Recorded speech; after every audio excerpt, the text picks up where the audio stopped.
So we're here trying to make sure that we can get, actually not make sure, but we're actually wanting to try to do regular Kung Fu podcasts. So really, I think for Kung Fu, it can be all kinds of topics. So whether it be like the philosophy, which we're going to go over today, and or also like say like sports stuff, movies, whatever, because like Kung Fu is like all over the place or different aspects of Kung Fu. So it's really open to anything. So that's why I want to have my guest, Stephanie, here in this episode.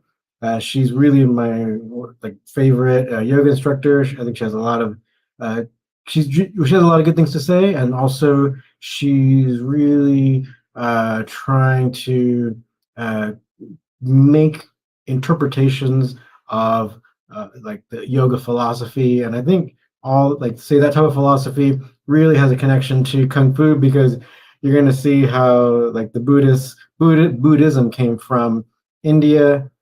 So they spread a lot of these kind of like a well, not kind of Indian based philosophies into China and into Kung Fu as well. I want to take a second to just say like many people claim that Kung Fu came from India. That it just doesn't make sense. The timelines don't work at all. Buddhism isn't that old.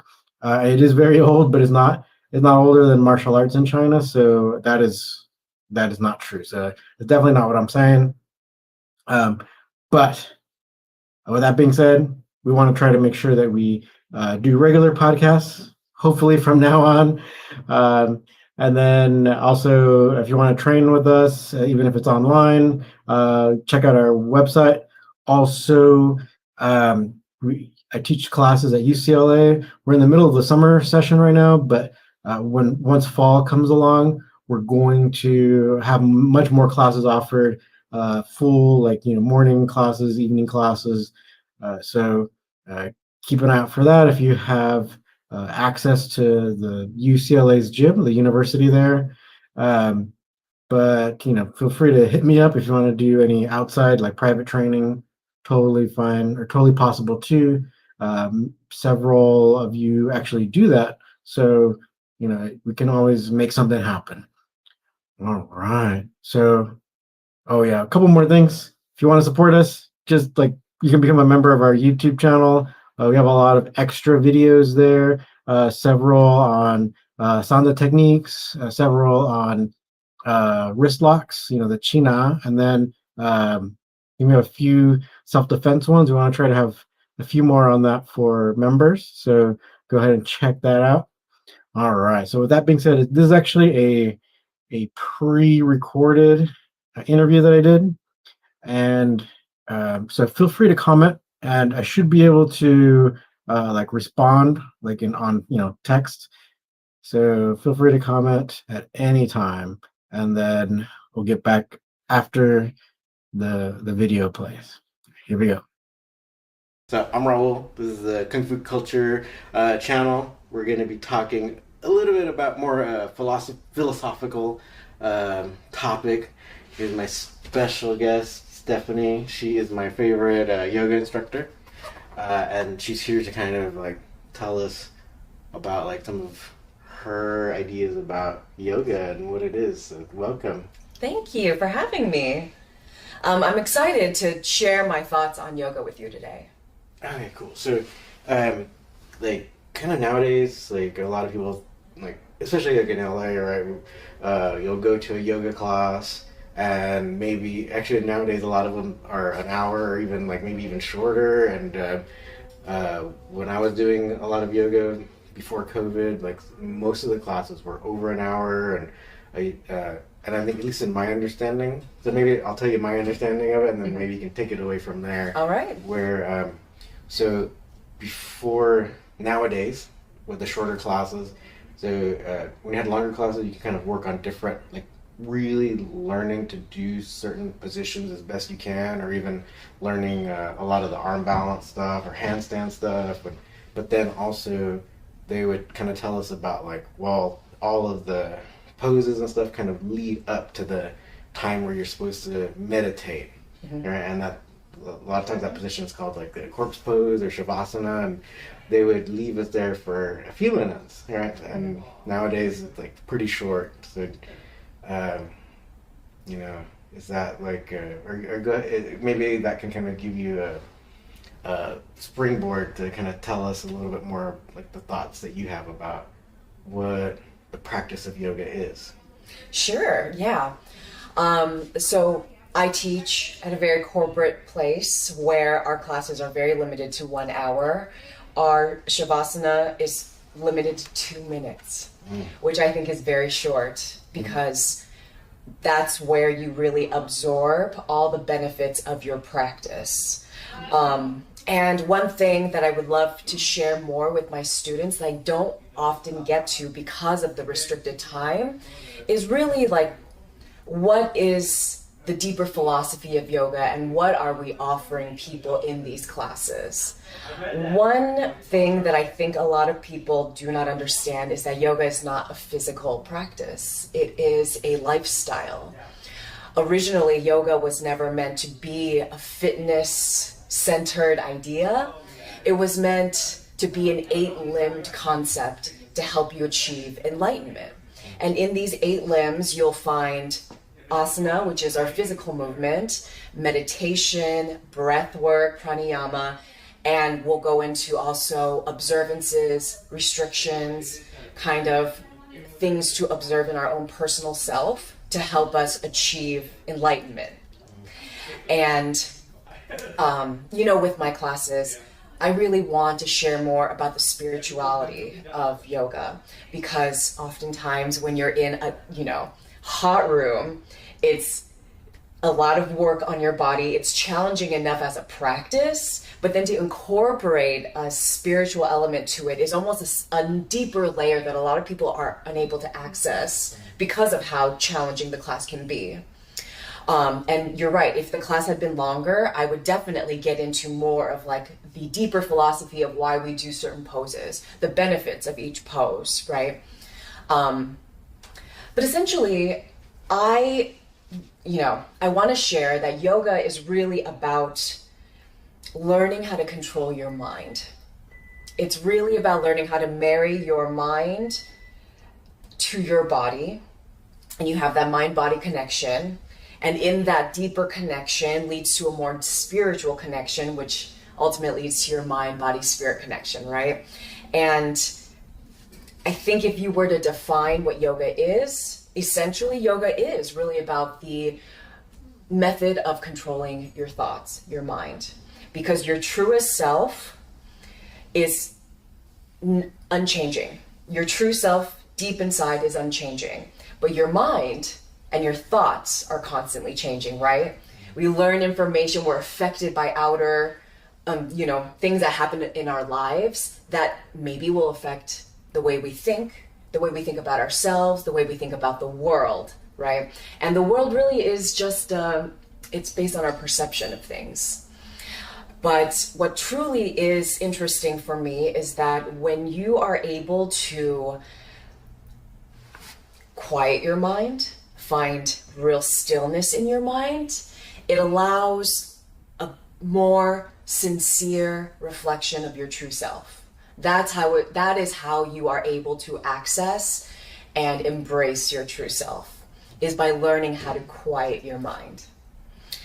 And so with that, it's different to incorporate that in a physical practice because I have to remind students, let it go. Whatever is like forming in your mind as you're in these challenging poses, try to let it go.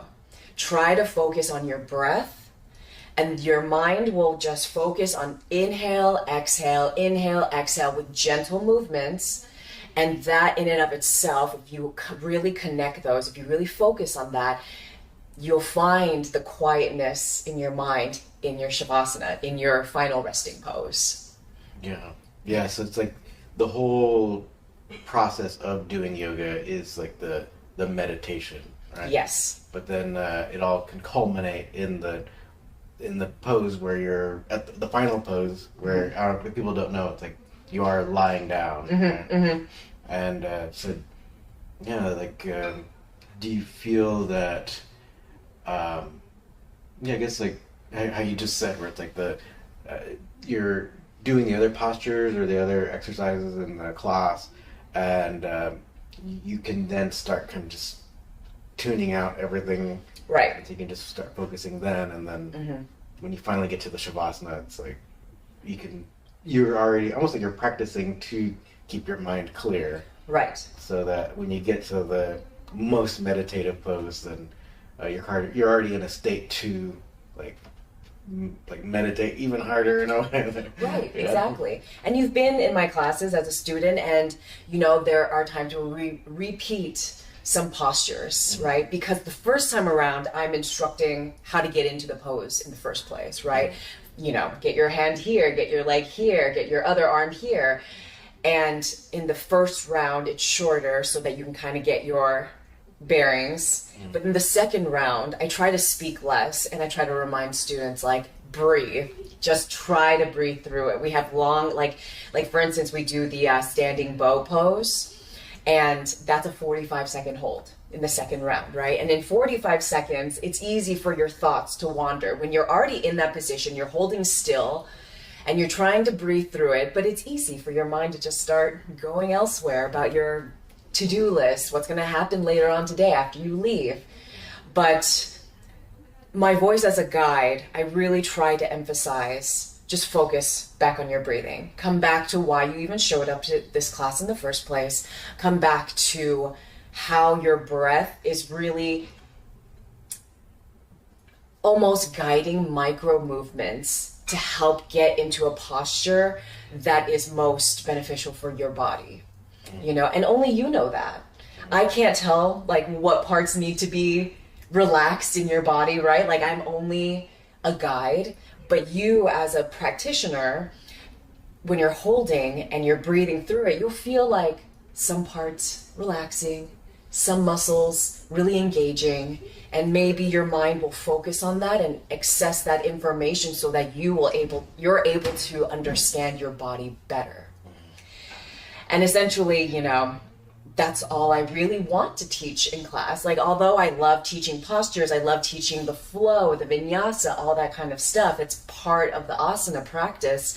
It is my main focus has always been to share that, like, breathing through a lot of these poses, breathing through the challenges that I'm presenting to you is a lesson in life to take with you, right? That's yoga. That's the true essence of yoga. And you can walk off of your mat with that yogic practice and practice it throughout other activities, right? Yeah. So it's not like they often talk about like everything is kung fu or gong fu, right? Where it's like there's even classic texts where they talk about it's like a weird example, but one of the really famous, I think it's Mengzi or Mencius, where one of the famous Chinese philosophers mentions even the kung fu of observing a butcher do his work or whatever. So usually don't talk about like eating animals. Oh, that's right. but yeah, it's like so even in your everyday work, you can put the lessons to practice, right? I think more embody the ideas of your meditative practice. Right. Yeah, that's a great comparison, exactly. Because, I think with a lot of these ancient practices, these things that have lasted for thousands of years, they last a long time and are shared throughout future generations because there is a lot of meaning and benefit to these practices. And the more we share about, the more, I want to say, like, maybe useful is not the word, but maybe just very simple things to keep in mind throughout your day that you gain through yoga. That's all, like, I feel like that's all we really need to do is share this like idea of breathe through it. It's all going to be okay once you let a lot of things go, still your mind for a moment, really focus in on quiet, and see how your day plays out when you really incorporate that into your actual life. Yeah. There's so many there's so many things that can like come from like that type of almost like being able to let go. So even like with the self-defense scenario, if you feel kind of threatened on the street or something, that a lot of times it's not about fighting back. Sometimes it's about like, okay, let's just try to diffuse the situation, and letting your ego go can prevent a lot of bad incidents from happening in a real life, in a real self-defense scenario. So, Right. there's basically so many things, like so many layers, right? So even from, say, self-defense aspect, but even for you to look internally into like dealing with something in yourself as well. And I think that all takes a lot of practice, or like repeated practice, right? Right, exactly. So no one's gonna. I guess I'll allow you to answer. Like, so then, will one session of yoga like fix all my mental problems? It depends on how ambitious you are about healing your own mental problems, right? Yeah. It depends on the energy you bring to these practices, because a lot of the times we have people who come to yoga who are very on the fence about it. Like, yeah, someone, social media tells me that yoga is going to help me, so I'm here to try it out. And they don't necessarily believe in the spiritual aspect of it, but they genuinely believe that the physical aspect of it will heal them in a way, right? And I think it just really depends on what you bring onto your mat. If you're really focused and you're genuinely ready to heal yourself and listen to the guide that's helping you heal yourself, there is a strong possibility you will walk out of there feeling cleansed, spiritually, perhaps, right? Maybe you'll feel calmer, you'll feel a little bit more silence. I can't say it will heal everything in one session, right? I don't think that's necessarily possible, but I think with repeated practice, you can really gain a lot of healing from it. Yeah.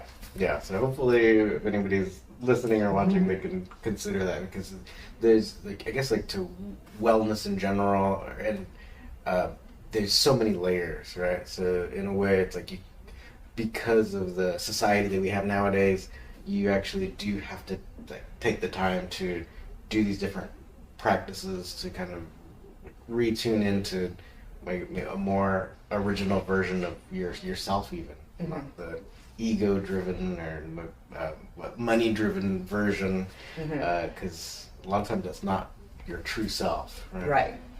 Yeah, and I'm sure with martial arts, you have to maintain an element of calm, right? You can't go into a fight really reactive, because ultimately you will just act impulsively, right? And so there is a sense of calmness that you have to harness in to be able to get the most out of your fight or whatever, right? Yeah. Oh, totally. That's the thing. I think a lot of people don't understand, or the lay person, right? You hear all these things where it's like, oh, I don't have to train. I just see red and whatever. It's like, it's like that you're gonna most likely lose any kind of fight with that kind of attitude. Right. Yeah. So a lot of it is being able to be calm under the pressure, really. And so I think there was some research about a higher level professional fighters where they're better able to control themselves and under pressure, and a lot of times they change the way they perceive a match, where it's they think of it as a challenge and not an attack on them. It's well, how do I solve this puzzle? Right. Yeah. And that requires a controlling of your thoughts, right? Not just harnessing in your thoughts and allowing for you to acknowledge what is a first impression, right? It's easy to walk into a fight and be like, yeah, this guy's attacking me. That's a first impression. But then you have to acknowledge it, let it go, and really consider the reality of the situation that benefits you best, right? Which is, this is a challenge rather than a fight, right? Yeah. A lot of times, if you got the ego going in there, then you could be thinking, oh, if they hit me, then I gotta go, I gotta come back with full force, and sometimes that way of approaching things in that way, then it leaves you blind to certain angles. So with regards to a fight, then you can totally get like knocked out if you're just like blindly throwing stuff and Right. Yeah. defending. Absolutely. Mhm. So let me ask, how has yoga? Because you are a avid practitioner of yoga. How has that affected your martial arts style? I think ultimately it's like, I think on the surface level, I think it's really helped to protect my body from a lot of injuries, because there's so many people that even that I know, right, they've had all these kinds of knee problems or all kinds of injuries that I think could have been prevented with like adequate range of motion, right? So you totally have to practice the range of motion or like the flexibility. Right. A lot of people hate to stretch, and one of the most effective ways to keep your body flexible is actually to do activities that require using your range of motion. So yoga is like really ideal for that. So I think that was the primary focus. The primary reason why I was doing it, but I just grew to really enjoy it, and but yeah, so I have noticed over the years like less injuries. I think it strengthens your joints, so that really helps to prevent injuries. But even so, like we do hot yoga, so I think that's really helped to like improve the flexibility too, because I had taken a break from doing yoga, and I think I definitely lost a lot of range of motion. So, but I think now that we do hot yoga, I think I'm noticing. I think I've passed, or I've regained flexibility at certain ranges that I think I didn't have before. So. Yeah. Still got a long way to go, I think, but that's all a part of it. But even to like the mental aspect, it's like all really great to like have even the 2 minutes of shavasana. Yeah. And like you said, we do hot yoga, and hot yoga brings a whole other element into your yoga practice, right? Because I think research shows that the heat or like saunas have so many benefits to it, like obviously relaxing of the muscles. A lot of, I'm sure, athletes, martial artists do take advantage of saunas after like a lot of work on their body to try to relax, right? Now incorporating that kind of heat into your muscles and then do yoga allows much more wider range of motion, allows a lot of your muscles to not only like soften, but to also like heal at the same time. Like you're not destroying your muscles and then going into the heat to like repair. You're almost doing it simultaneously, which I think is ultimately one of the best parts about hot yoga. Although not a lot of people agree. I think a lot of people see hot yoga as just being an added challenge that is far too distracting to the practice. Do you know what I mean? Yeah, totally. I think I can see that, but I don't know. I think I enjoy it, but I grew up in a much hotter environment. I grew up in a desert in Southern California, and like it got way hotter like every day. So, and I wasn't the type of person to like just have the AC on all the time. So I would try to live. I try to do my things that I needed to do, even though it was like extremely hot outside. So, I haven't really found it problematic at all, really. So, I think if someone finds it difficult in the heat, I'd say just kind of keep going, because that'd be another challenge that you definitely can overcome if you continue doing it. Yes, absolutely, yeah. And I think even for me, when I first started doing hot yoga, the heat in and of itself is a little overwhelming, but it forces you to focus on your breath. Right? Because if you hyperventilate in a hot room, you're going to pass out. So you have to learn how to rein it all in so that you do not pass out, right? Yeah. And sometimes you do see people who lose that control and end up maybe just feeling way too overwhelmed. They feel their heart really race, or they feel lightheaded and need to sit down. They can't get stability in any sense. And that can be overcome with practice. Exactly. Yeah. It's like if it's challenging at first, you should like want to like overcome that. I think because it's relatively safe, and people aren't like well, I don't want to say like people aren't like dying or anything, but it's you shouldn't think of it as that serious. So it's like a good challenge to take up and to try to overcome because there's so many benefits there. How, like the protection of your body and strengthening of the body, and then also the whole mental aspect. Yeah. And there's a reason why it's been around for so many years, and it continues. And yeah, I guess there's a big industry with it, but which has its definite pros and cons, right? Because at least I think one thing that's like kind of okay about the corporate aspect, where it's like at least it has gone into areas where, especially in the United States, where you wouldn't expect it to be, right? So I guess there's one good thing, and I think maybe people, if they try it, no matter where they are, maybe they can start there and then like dig into it more, and they can they can get a deeper practice later. Or, so at least if they can start somehow or somewhere. Yeah. It's actually fascinating. I listened to this podcast that was talking about our caveman brain. Our caveman brain, like originally when we were just on the savannah trying to survive, gather hunters, right? In that natural sense, we were exposed to heat. We were exposed to a lot of walking. We were exposed to cold and like colder seasons, and there was nothing to control it. We had no, obviously you can find shelter. However, you can't not go out and hunt. You can't not go out and gather. So you have to be out in these extreme weather situations. But our body has adapted to that. Like originally, our body was perfectly fit for this type of scenario because the heat brings us certain benefits, then the cold brings us certain benefits, then the walking brings us certain benefits, right? But as we modernize, as like we move forward with our evolution, we sit down so much more, right? We turn on the AC constantly. We are always looking for more comfort, but ultimately I think our bodies are pushing back.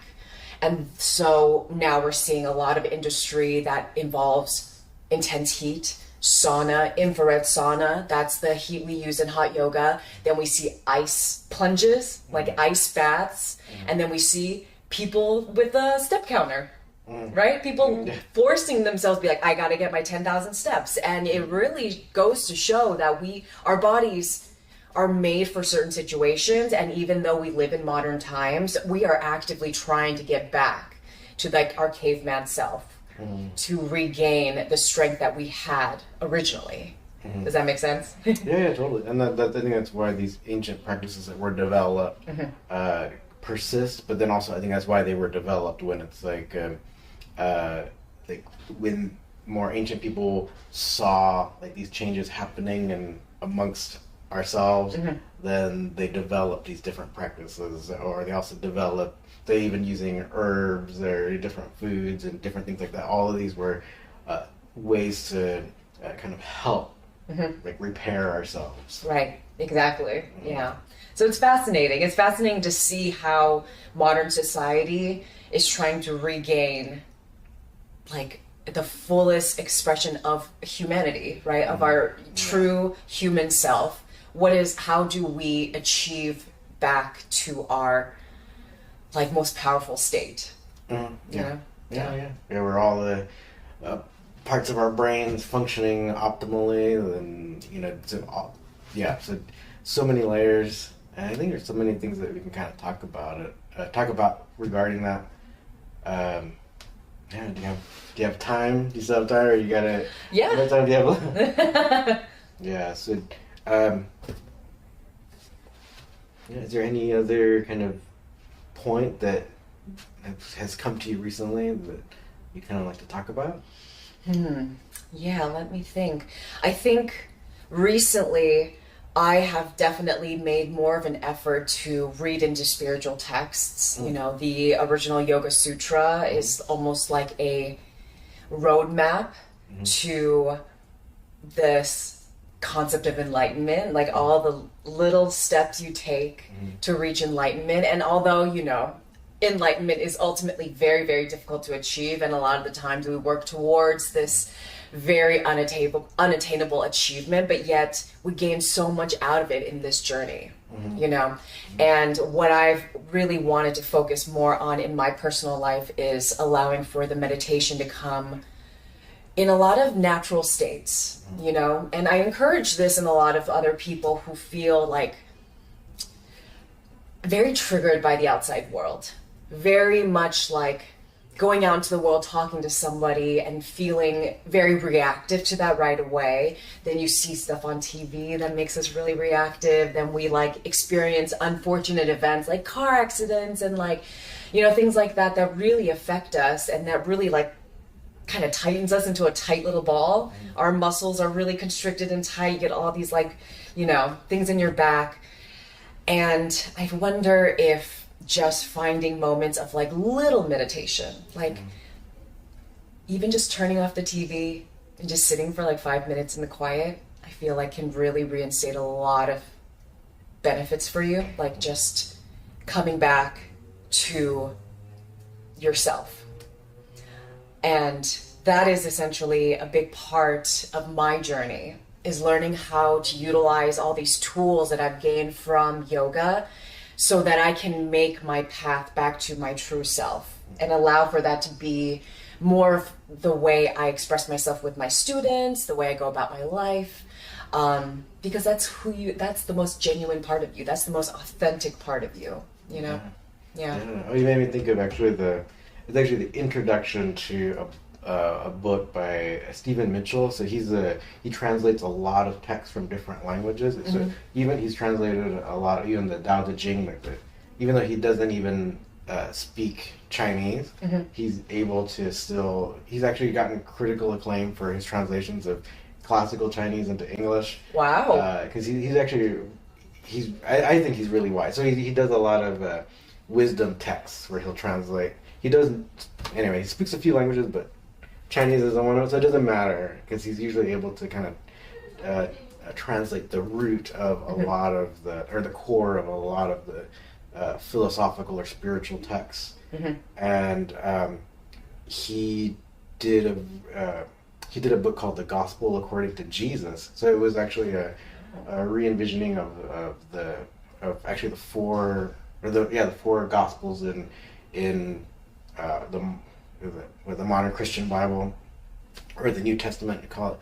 But in his introduction, it's actually very long, but it's actually excellent. He talks about what enlightenment is, and he gives an example of like one way that you can think about enlightenment. And he says, picture a stained glass window, and it has tons of, so many, even thousands of pieces of glass in there. And he wants you to consider enlightenment just you cleaning one of those glasses, and then the light coming in through there. And that is still enlightenment. It might not be the whole window being cleaned. Right. But it's like at least a start. Yeah. And so don't necessarily think of like yourself having to like it's still making that baby step, and it's still great, right? So don't beat yourself up too much. Just it's kind of like start doing these practices. Right. And I love that analogy because it's small window cleaning, right? In a giant mosaic of stained glass, a little window cleaning of a certain spot is sitting quietly. Maybe just taking a few deep breaths. Maybe it's, movement, like in a yogic sense, like maybe just a few sun salutations where you just kind of warm up your body a little bit, right? Those little things can really open up yourself to maybe ultimate enlightenment at some point.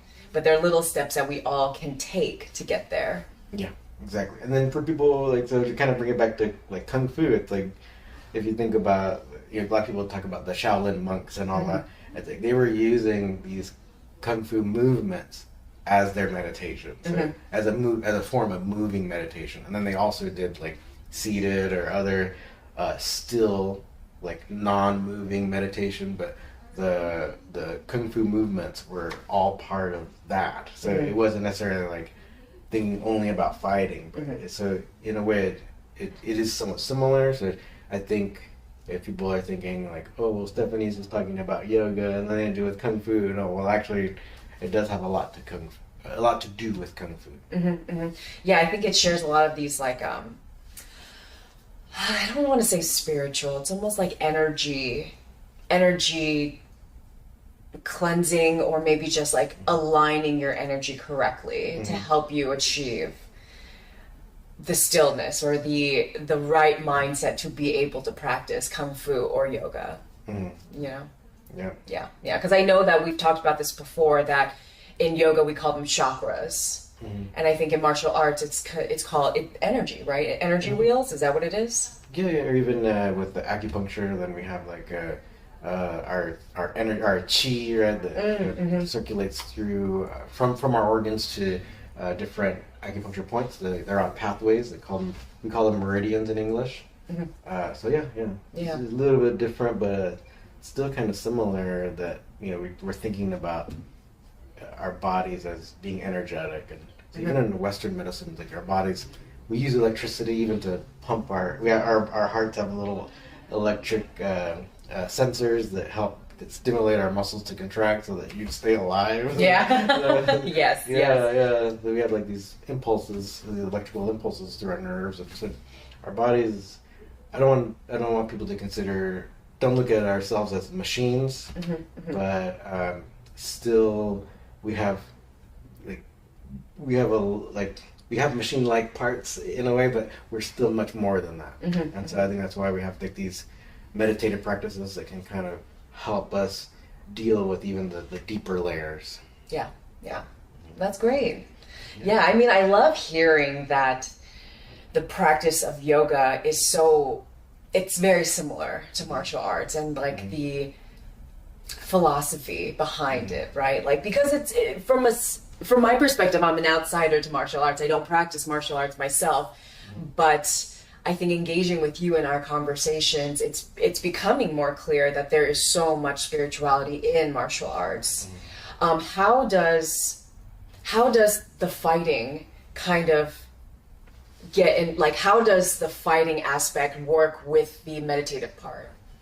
Well, I think kind of like the whole idea was being able to stay calm under pressure, and even kind of changing your perception to like take on a challenge. Like, how do you solve that puzzle? That even the act of solving a problem, right? It requires some level of calm, and a lot of times if you're unable to control like your ego, then you can be too aggressive, and then you're susceptible to like attacks because you're probably not defending yourself optimally. But then even here with regards to fighting, for people who've never like fought or competed in anything, that it's extremely tiring. It's like way more effort, and so even having competed in kickboxing, oftentimes like say like I in competition, like I remember kicking someone like really hard, and like it didn't look like it affected them. So I know it was hard, but it almost felt like hitting a brick wall, because you both have adrenaline going, so you're not gonna be feeling as much pain during that time, but like it's still a challenge. You still have to try to win. So you have to be able to control all these different aspects, because it's so much energy expenditure, and you can just gas out. And you see it in professional fights too, where it's like someone will just gas out, and then they'll just lose because they can't fight back. So a lot of the mental aspect goes into being able to control yourself, pace yourself, and it takes a lot of like mental planning and like that. That's why I think oftentimes they say like the mental aspect is the majority of the training. Okay, yeah. Because are you also trying to almost predict their next move so that you know what to do next? And, Yeah, sometimes, and especially if it's like a more of a well-known person, then they have like a lot of fights, so you can kind of see how they tend to behave. But oftentimes, like people can be unpredictable, where it's like maybe in the fight against you, they want to try something else, or they've been working on other techniques or whatever. So you can kind of look at trends, but you kind of have to be ready for anything. Yeah. Yeah. Yeah. So it really requires like a harnessing of your mind, your thoughts. Yeah, being flexible, even mentally. Yeah. Yeah, that's great. It almost makes me want to do martial arts. Yeah, you should. I think I could do it. I think I can. Oh, no, you definitely can. Yeah, would you be, what kind of martial art would you be more attracted to? Do you think you want to like do like punching and kicking, or would you want to grapple? I think, you know what, to be totally candid with you, when I was growing up, I always said, I wish I could be like one of those like kung fu actresses on TV. You know, you see like Michelle Yao, and she has such like amazing movement, and like the way she performs it in a movie is so, I just found it really inspiring. She's such a great martial artist as well as an actress. Yeah. And I always felt like, oh my God, that would be such a cool thing to do, to be that kind of like kung fu actress. So I think that's what I would want to try, kung fu. Okay, awesome. Yeah. Well, hey, you've been to the right place. You're on the right YouTube channel. Yeah.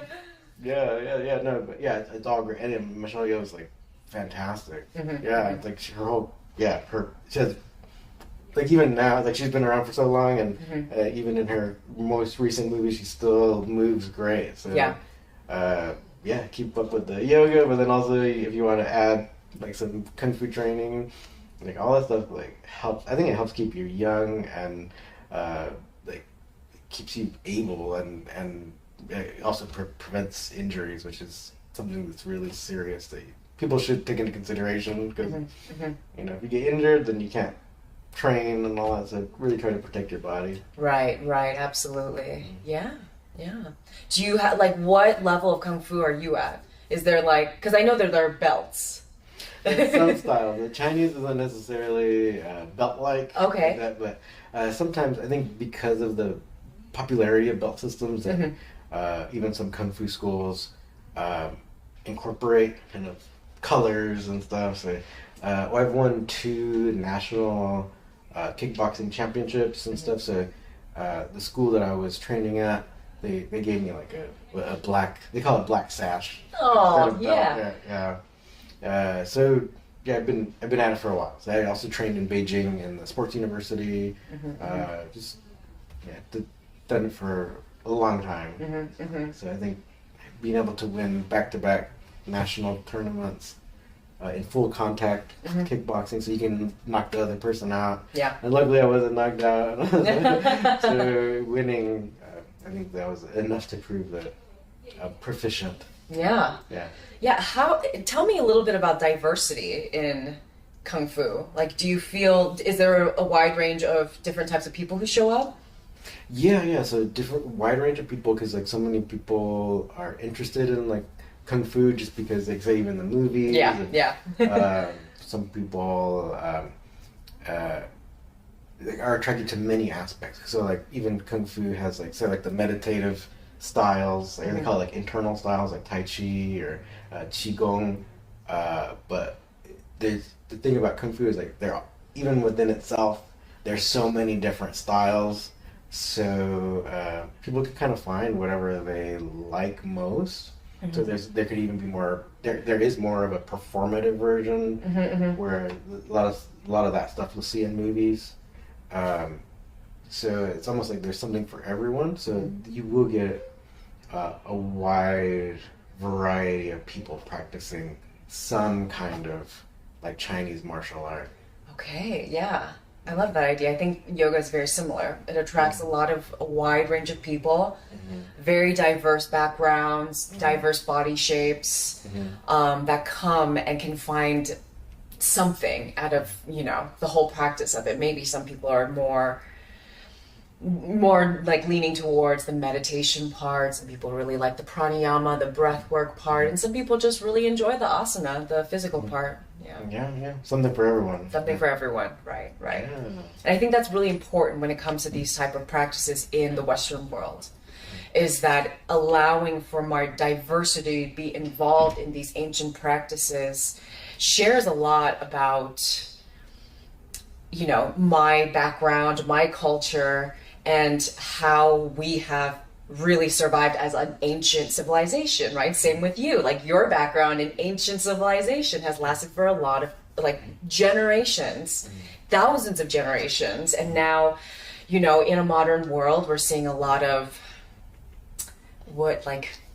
you're seeing a lot of depression. You're seeing a lot of people who are on antidepressants. You're seeing a lot of people with mood disorders and unhealthy, dietary disorders and things like that. And we are all trying to share. I think you and I, as practitioners and like teachers, are really trying to share how people can really absorb our ideas, our ancient practices, our ancient ideas into these modern lifestyles to heal the world, you know? Yeah. And so, yeah, consider it all is kind of like work, but it's all part of like stuff that we should be doing, you know, as humans. It's kind of stuff that we require. And it's kind of funny, like thinking about like dogs and stuff. Like so, like there's even records like so this breed needs this amount of exercise, and this, you know, like so. Actually, we're animals too, right? So we do need like to be exercising, right? We need to be, you know, like getting the ideal food. So in a way, like people might be putting more of that kind of attention onto like their pets than themselves even. But we need the self-care too. Yeah, absolutely. Yeah. Okay, well, thank you for talking with me. Maybe we can try Kung Fu. Yeah. I hope that you start your own YouTube channel. Yeah, share my ideas more in the public sphere, maybe. Yeah. Yeah. Do you have any like social media that you'd want to, like, if anybody wanted to reach out to you? Do you have anything as of yet? Or I do not. I do not have anything as of yet, but soon to come, and I'll definitely be sharing that with you as that starts to evolve in my personal life and setting up like a social media, I don't know, like an outward facing public arena, right? Like a lot of my practice is on the mat. It's in this quiet, dark room, you know? So oftentimes I don't post things on social media because it feels so intimate sometimes when it comes to yoga. But I do, you know, I do feel passionately about sharing this practice. I do feel passionately about encouraging people to understand it better before writing it off as some like granola practice, you know? You know, and I'm very curious about other disciplines of physical activity because I think in a way they all teach similar, like discipline. Like discipline is such a like personal challenge, but it is such a great achievement when you are able to get there. Yeah. Oh, I agree. So hopefully this can inspire other people who are maybe on the fence of trying something to like go for it. Yeah. Try it out. If you're ever interested in taking hot yoga, I work at Core Power in Culver City. You can drop by and hang out with Raul and I. Exactly. Yeah, I'm usually in her classes. So yeah, you might meet me there. So. Yeah. All right. Well, thank you. Thank you for having me. All right, so hopefully you enjoyed that. Yeah, it was pretty long, but hopefully you got a lot out of that. So I won't keep you much longer, but if you have any questions, you know, feel free. If there's any topics that you want us to talk about, feel free to comment. Basically, with Kung Fu, it's so wide open that, you know, so many aspects to Kung Fu. You know, from we said like the external to the internal. So happy to talk about it. We want to try to keep like a regular podcast schedule going. So let us know what you want to hear, what you want us to talk about, what stuff you want us to cover. I know we kind of talk about, actually speaking of that, I know we often talk about Sanda, but there are a lot of really cool Shuaijiao wrestling stuff that we can go over, even a lot of the traditional China, like the joint lock stuff that we can go over as well. I do have a bunch of those videos planned with actually even the latest sumo tournament that's going on right now in Japan. There've been a lot of great takedowns that really all found in traditional Chinese wrestling. So I think I'm gonna find a partner to put on the Shuaijiao vest and show you how to do it, not only in Sanda but also in traditional Chinese wrestling. So keep an eye out for those. But yeah, we definitely want to try to keep the podcast going. So keep an ear out, keep an eye out. And also, if you want to support us, feel free to join our YouTube channel. We also have courses on our website, kungfuculture.com. So hopefully we can help you to improve your Kung Fu. And thank you for watching. We'll see you next time.